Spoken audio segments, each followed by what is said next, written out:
Today I'm here to show you my version of Korean bulgogi and hobbak namul, a really delicious side dish. The first thing you want to get are your herbs. I'm getting my usual coriander that we have growing in our greenhouse. And our delicious spring onions.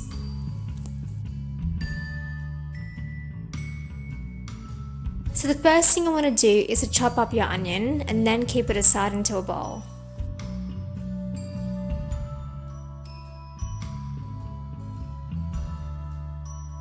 And then do the same thing with your zucchini.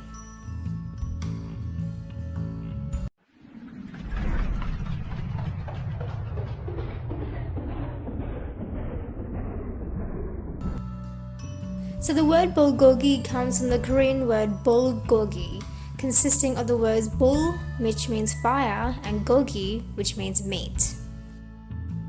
I sliced up a steak weeks ago and marinated it with light soy sauce and oyster sauce. You can easily marinate it with the bulgogi marinade overnight for better flavor, but because my meat was already marinated, I'm mixing it with the sauce now.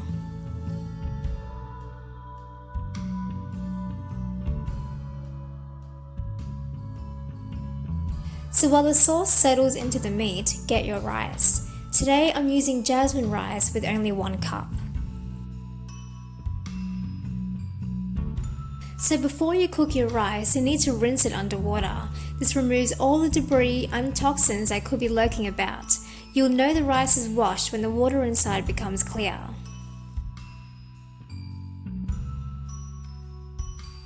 So to add your water to the rice, you need to start measuring it. In this case, I'm going to measure with the same cup that I used before.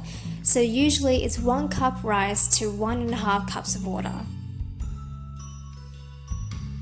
Salt isn't usually required when cooking rice, but we usually do it at home because it gives the rice a little bit of flavor.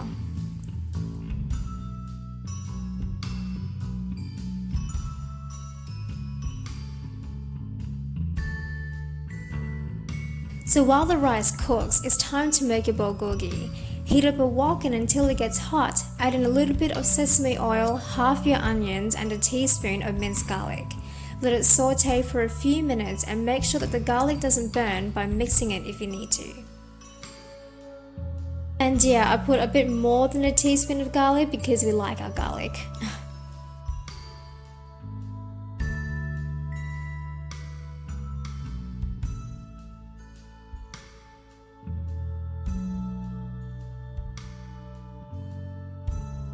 Now you can add in your bulgogi meat. Mix it every so often so it cooks. Cook the meat to your doneness. I'm making mine medium rare so it's not tough to chew.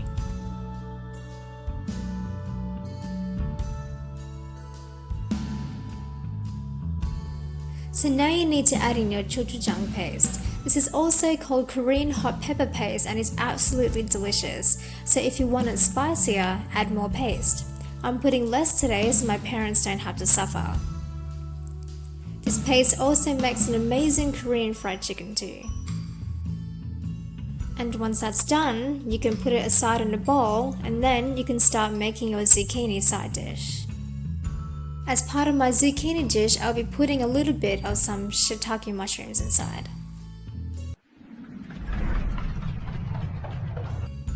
Silly me, I was too busy showing off and forgot about the liquid inside the can. So once I cleaned up the kitchen floor, I sliced up the shiitake mushrooms and I put it aside into a bowl.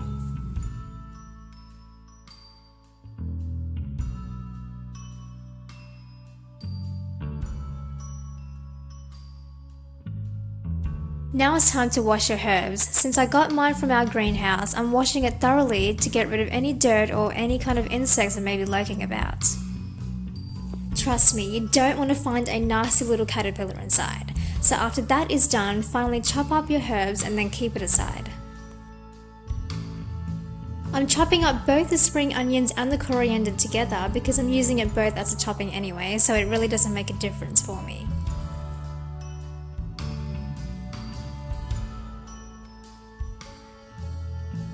So now that your rice should be done, break it up with a fork and make sure that it's well done. My rice happens to be perfect, so I'm quite happy with that. By mixing it up with a fork, it means that your rice won't stick together while it's inside the pot. So before you do your zucchini side dish, you want to start toasting a bit of sesame seeds. This acts as a little bit of a decoration as well as some taste to your food. You need to make sure that you keep moving the pan because you don't want to have your sesame seeds burn. And once it browns all over, that means it's done.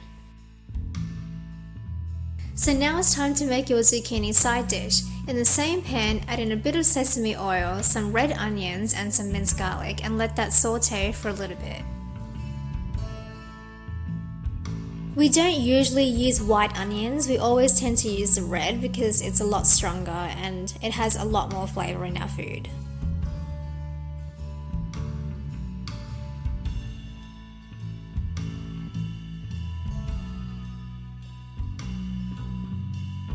Since your onions are done, it's time to add your zucchini slices. Also add in your shiitake mushrooms too and make sure that you keep mixing it so that the zucchini slices become a bit softer. To give it a little bit more flavour, add in a little bit of sesame oil and some gochujang paste. You can add in a little bit more of the paste to give it a bit more of a spicier flavour, but I'm only just putting 1 teaspoon inside. Make sure you really mix it up so that the paste covers all the zucchini slices. So to give it a little bit of sweetness, add a teaspoon of brown sugar. And then after that you can add in your herbs, give it a mix and it's done. You don't need me to tell you that homegrown foods is so much more better than what you get at the supermarket. In the supermarket, it's usually a few days old, but when it's fresh and homegrown, it's crunchier and a lot more stronger in flavour. So now that it's done, you can just put it aside and start decorating it.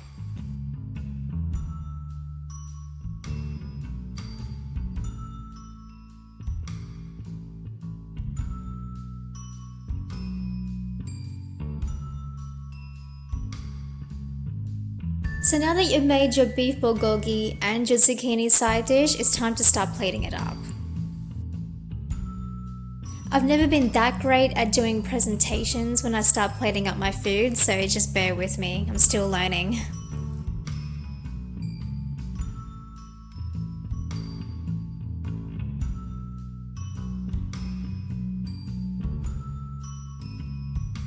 As part of my topping today, I'm also adding in our homemade chili that was made by my sister-in-law, and it adds so much more definition to the food that we just eat it with everything now. And I'm sorry, it's a secret recipe for the chili, so if you have any homemade chili for yourself, then you can just use that as a topping. And there you have it, that's my Korean beef bulgogi and my zucchini side dish.